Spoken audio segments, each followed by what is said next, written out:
Mis hermanos, bendiciones para todos, feliz de estar nuevamente en este tema. No nos cansamos de decir que es un tema totalmente atrapante, bonito, en el cual siempre con prudencia, con temor de Dios,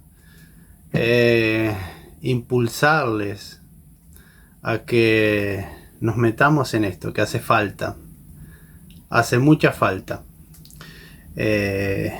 Hace mucha falta darle batalla al enemigo, hace mucha falta ponerse en entrenamiento, en ayuno, en oración, hace mucha falta unirnos como iglesia, no importa la denominación. Esto no se trata de nada denominacional, sino que simplemente esto se trata del cuerpo de Cristo, de la iglesia.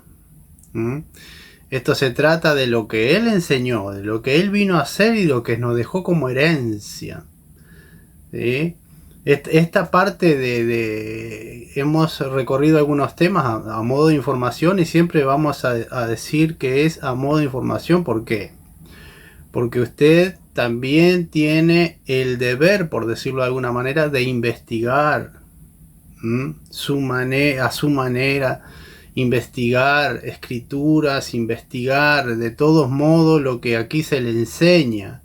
Nadie aquí tiene la verdad más allá de la palabra. Nadie aquí tiene la autoridad más allá de la palabra. Todo se refiere a la palabra. ¿Y quién es la palabra? Es Dios. ¿Quién es la palabra? Jesús.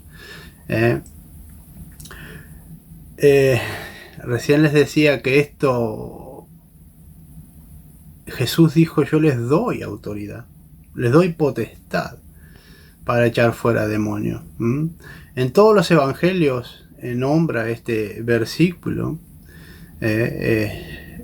San Lucas 9 habla cuando Jesús llamó a sus 12 discípulos y le dice: yo les doy potestad sobre sanar enfermos y echar fuera demonios. En Marcos 3 también habla. El único que tiene una diferencia es Mateo, porque Mateo fue el único evangelio que fue escrito en hebreo.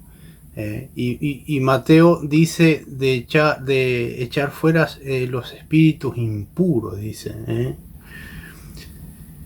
Dice en Mateo 10, versículo 1: entonces llamado a sus 12 discípulos les dio autoridad sobre los espíritus inmundos. Espíritus inmundos o despreciables, para que los echasen fuera y para sanar enfermedad, toda enfermedad y toda dolencia. En el versículo 8 del mismo capítulo dice: sanad enfermo, limpiad leproso, resucitad muerto, echad fuera demonios. De gracia recibiste, dad de gracia. Mira la responsabilidad que nos ha dejado el Señor, hermano. La responsabilidad que nos ha dejado el Señor por medio de su Espíritu Santo, por medio de la autoridad, por medio de la fe en Él, nos ha dejado esta encomendación de poder hacer todo esto. Ahora usted se puede decirme: bueno, pero eran sus 12. Pero él mandó a los 12 a predicar y a enseñar su palabra. Y a investirlos también de la sabiduría y de la autoridad de Cristo. Y ahora vamos a ver un poquito más adelante cómo otros tipos de, por ejemplo, Pablo, que echaba fuera demonios. Ahí en Hechos, vamos a ver en Hechos 16, cuando Pablo echa fuera ese espíritu de adivinación de esa chica.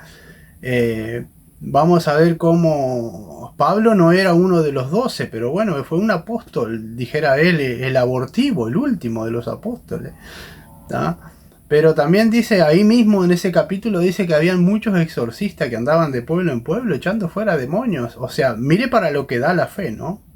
Ahora, estábamos hablando de la guerra espiritual, de la batalla espiritual, en las cuales hay puntos muy importantes, en las cuales la primera batalla no solamente es necesario tener esa fe genuina para ser testigo de Cristo de esta manera y tener esa autoridad sobre los demonios.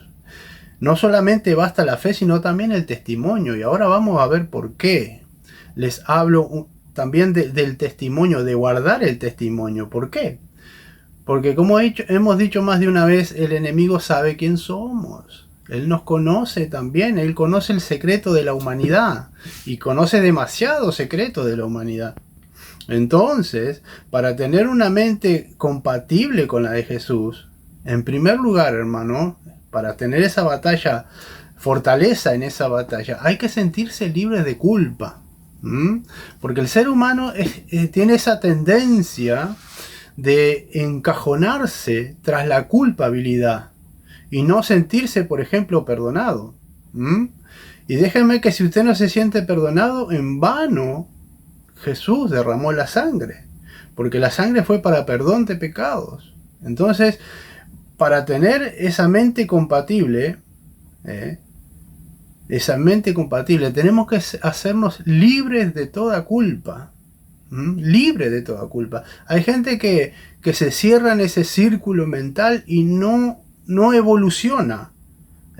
No evoluciona. ¿Por qué? Porque siempre está pendiente del fracaso. Siempre está pendiente de la culpabilidad. Y si nosotros, Dios llamó a los imperfectos. Dios llamó a los dispuestos. No llamó a nadie perfecto. Entonces, ¿qué pasa? Cuando nosotros nos sentimos de esa manera, hacemos a Dios mentiroso, como dice en primera de Juan, que aquel que se cree que no falla, aquel que se cree que no es pecador, hace a Dios mentiroso. Entonces, está bien que usted se sienta pecador, usted se sienta que falla, todo el mundo falla, toda la humanidad falla, pero tenemos la remisión de pecado por medio de la sangre de Cristo. Entonces usted tiene que sentirse libre de culpabilidad. Una cosa es que usted no sea responsable de sus faltas, de sus actos. Y otra cosa es que usted se esté torturando siempre por sus errores. No es conveniente que se haga eso. Porque si no, su mente siempre va a estar enfrascado en eso. Cuando hay una falla grande, por ejemplo, cuando se rompe un matrimonio, hermano, no se trata de hallar un culpable, sino de asumir la responsabilidad. Un matrimonio es de dos personas. Quiere decir que en el matrimonio fallaron los dos. No fue uno solo. Entonces hay que ver de qué manera se asume la responsabilidad y se llega a un acuerdo en el decir, bueno, en esto fallamos. En esto fue lo que anduvo mal. Y dice la palabra, el justo se caerá 7 veces y se levantará. Porque Dios lo levanta. ¿Sí? Si usted tiene una pérdida del trabajo, por ejemplo, que afecta demasiado su economía, siempre va a haber alguien que te va a acusar y va a decir, viste, culpa tuya. No es así. No es así. Que usted sea responsable de sus actos es una cosa. Ahora, que usted sea culpable, hay cosas que en nuestra vida están fuera de nuestro alcance. Hay cosas que en nuestro diario vivir están fuera de nuestro alcance. ¿Por qué? Porque excede mucho más allá de nuestro conocimiento. Por eso es importante ser cuidadoso en la toma de decisiones, tanto de lo espiritual como en la vida secular. Hay que ser muy cuidadoso en la toma de decisiones, porque muchas veces somos nosotros muy rápidos para decir, Dios me mostró tal cosa. Pero el resultado es lo que habla, hermano. Entonces, si Dios te mostró una cosa, quiere decir que Dios no se equivoca. Pero si esa cosa salió mal, por algún motivo, fue simplemente algo emocional. Y esa es la trampa de la mente. Esa trampa que tiene la mente y el alma para influirlas con los sentimientos del corazón. En nuestra toma de decisiones muchas veces está la fortaleza. Hay que ser un poquito precavido a veces. La mente tiene un patrón un círculo, un patrón en el cual te hace redundar, hermano, y te hace andar siempre en el mismo patrón, valga la redundancia. Hay gente que, por ejemplo, le gusta estudiar y estudia, pero nunca se especifica o se especializa en nada. Siempre deja todo por la mitad. Y eso es un círculo que la mente va tomando, en el cual muchas veces te hace prisionero de esas cosas. Hay gente que no se conforma tampoco con ningún trabajo. Cuando en sí el trabajo es simplemente una herramienta de sustento para nuestro diario vivir. Porque la palabra dice, por nada estéis afanosos. No te preocupes por lo que has de calzar ni lo que has de vestir. Entonces, cuando uno se afana de esa manera, también entra en ese círculo de la mente, que la mente es muy tramposa, lo dice la palabra. La mente es muy tramposa. Cuando muchas veces, por tendencia, a veces, vamos a hablar con más cuidado de esto un poquito más adelante, de tener muchas veces herencias, algo generacional, ir arrastrando algo generacional. Vamos a hablar detenidamente después un poquito en eso, de cómo cortar esas maldiciones generacionales. Así habla la palabra, de maldiciones generacionales. Entonces tú tienes que ponerte a pensar que muchas veces nos pasan lo que nos pasó a nuestros padres, y a nuestros padres le pasó lo que le pasó a nuestros abuelos. Ya sea de muchas maneras, puede ser enfermedad, puede ser economía, puede ser lo que sea, hay que detenerse en eso. Y entonces poder sortear ese círculo en el cual nos atrapa la mente, y cuesta salir por sí mismo, si no tenemos la ayuda del Espíritu Santo, si no tenemos la ayuda del discernimiento, si no tenemos el apoyo y la autoridad que nos ha dado para estar firmes en las decisiones, nos cuesta mucho salir por sí solo. De poder obviar las tentaciones. Las tentaciones están a diario en nuestro diario vivir, hermano, valga la redundancia. Tenemos que tener un renuevo espiritual diariamente, y así lo dice la palabra. Vamos a citar un versículo que dice en Efesios 4, 23, es uno de mis versículos favoritos. Es uno de mis versículos favoritos, en el cual la palabra dice así, mire, Efesios 4, versículo 23, es un versículo muy cortito, y dice, y renovaos en el espíritu de vuestra mente.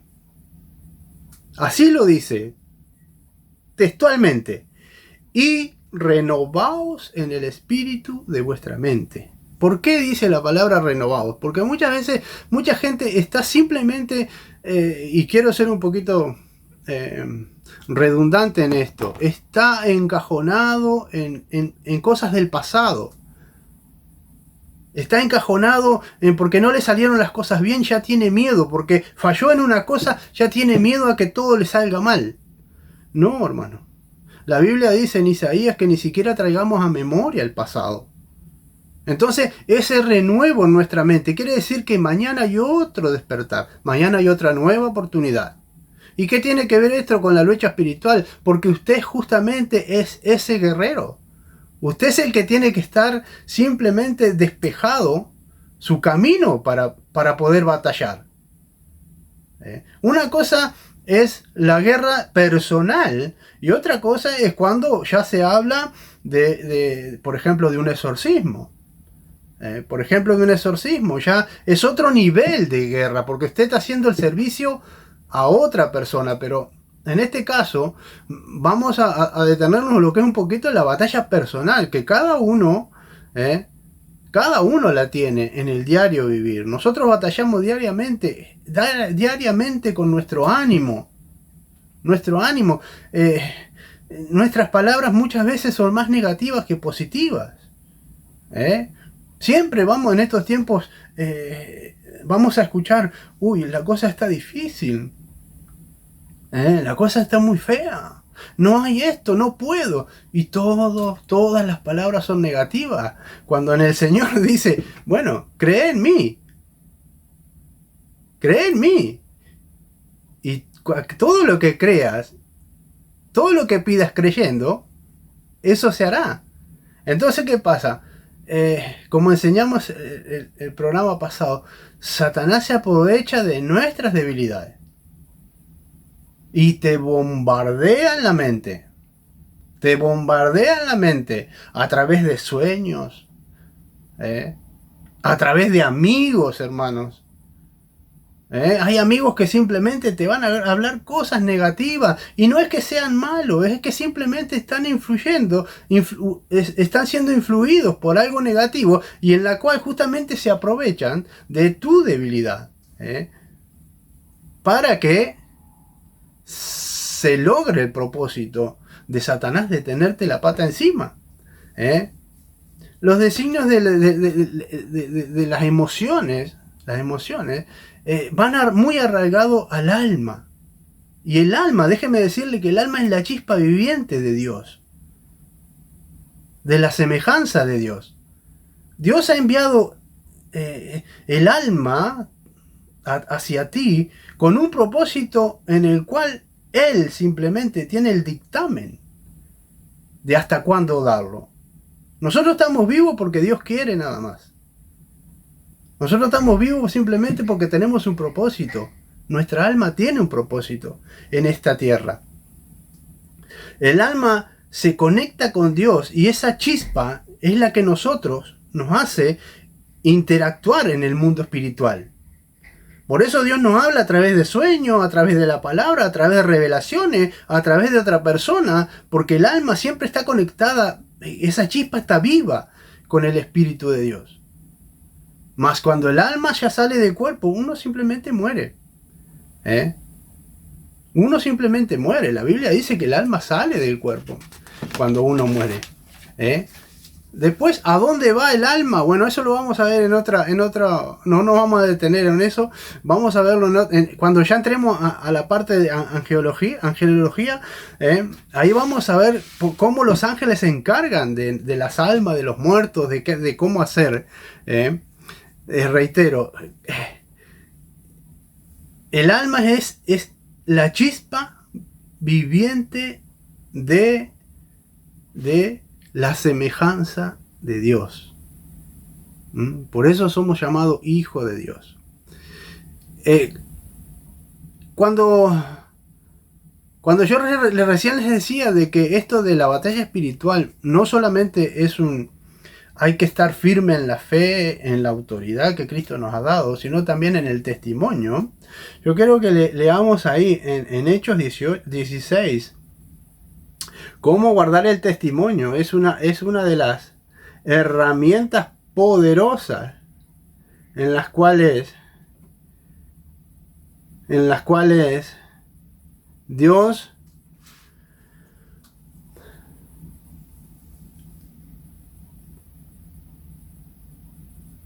bendito sea el Señor.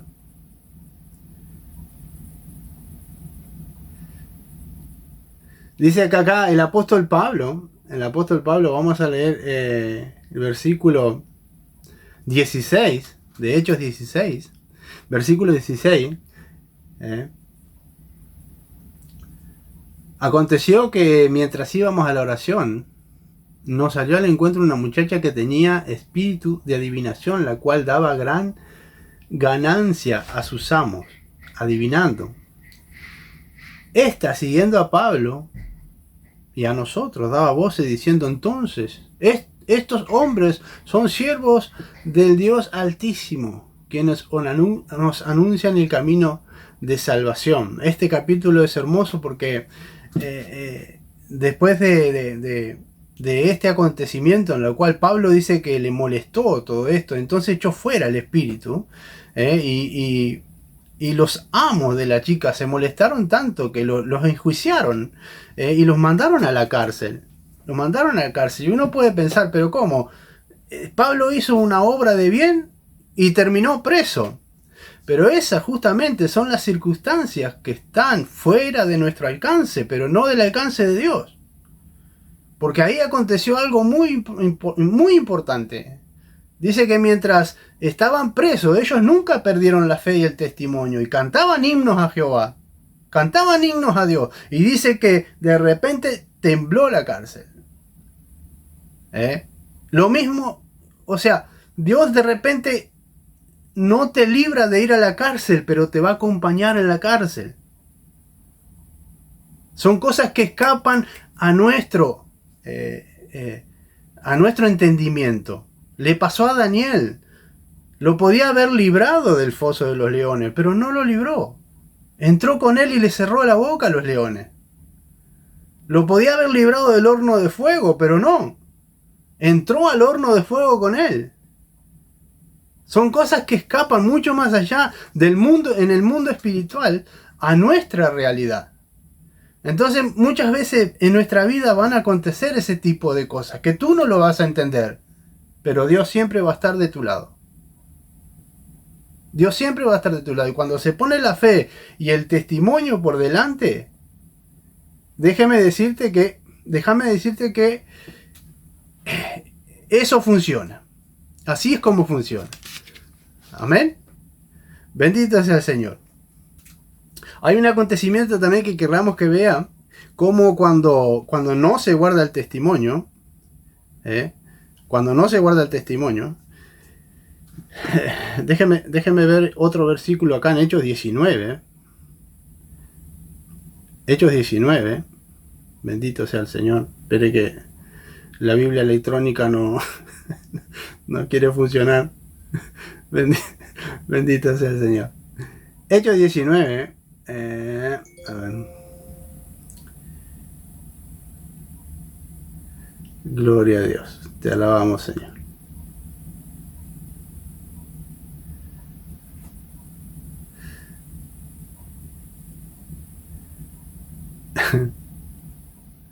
Mire, el versículo 11, vamos a leer el versículo 11.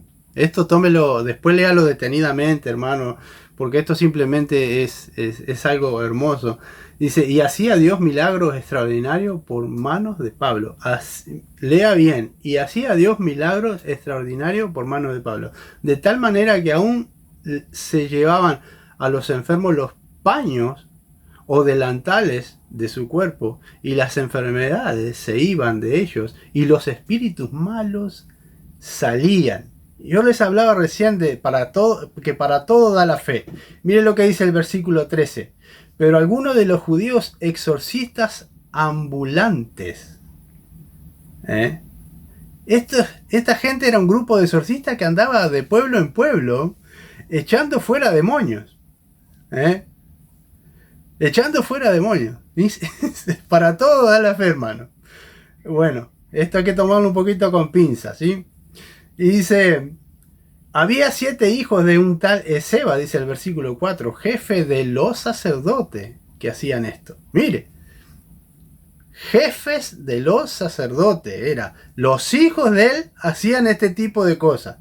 Pero mire lo que era no guardar el testimonio.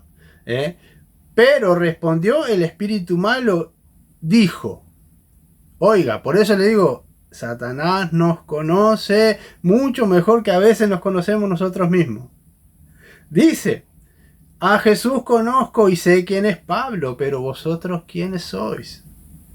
¿Quién sois? Y mire, y el hombre en quien estaba el espíritu malo, ¿dónde hacen morada los espíritus? En el ser humano.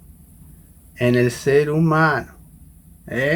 Dice, saltó sobre ellos y dominándolos pudo más que ellos, de tal manera que huyeron de aquella casa desnudos y heridos. Y esto fue notorio, dice, en todo Éfeso. Todo el mundo supo eso. ¿Por qué hay que guardar el testimonio, hermano? ¿Por qué hay que guardar el testimonio? Por este tipo de cosas.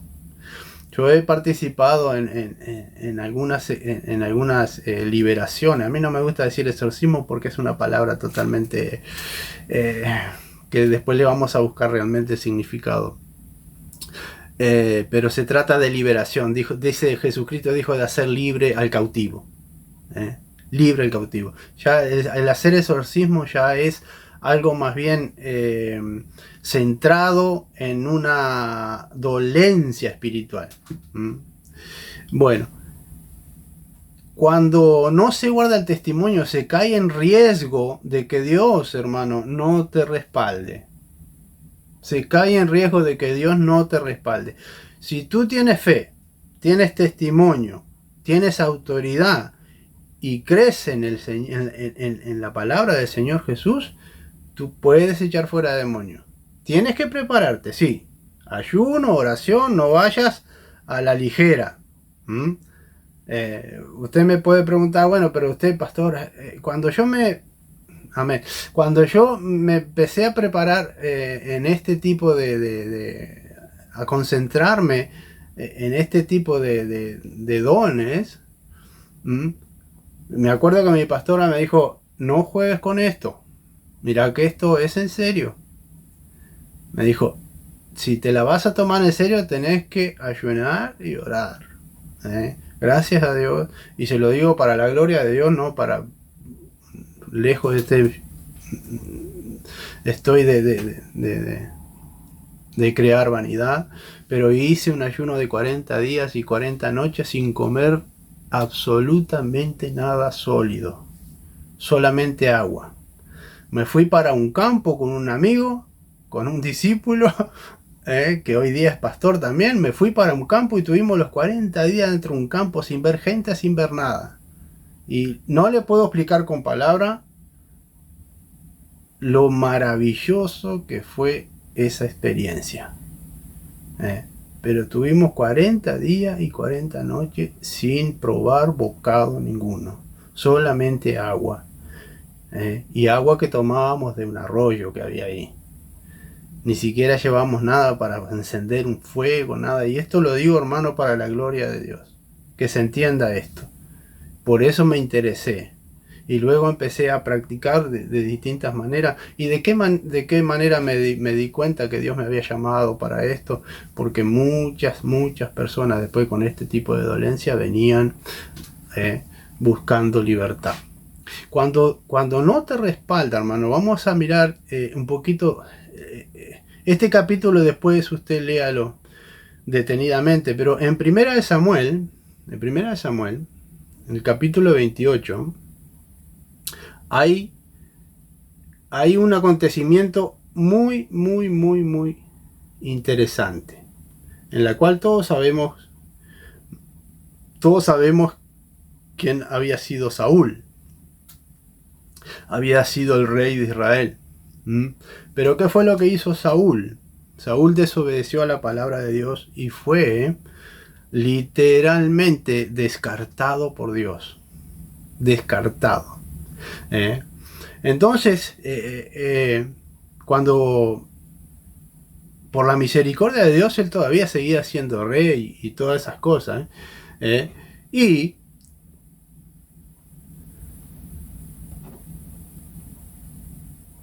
él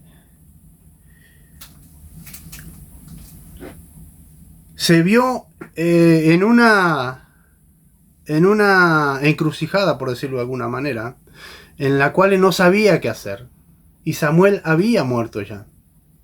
Entonces no tuvo más que la brillante idea de ir y solicitarle ayuda a una mujer que tenía espíritu de adivinación.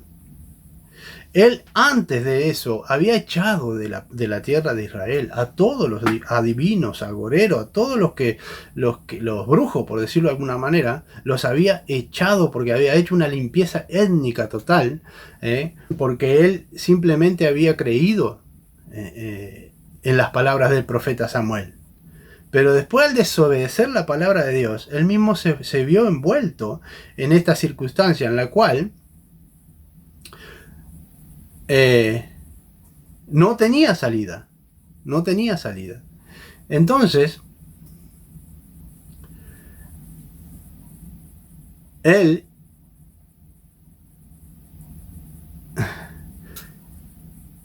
fue y... Perdóneme, hermano, estoy buscando acá. Primera de Samuel. 28, primera de Samuel. Aquí está, 28:3.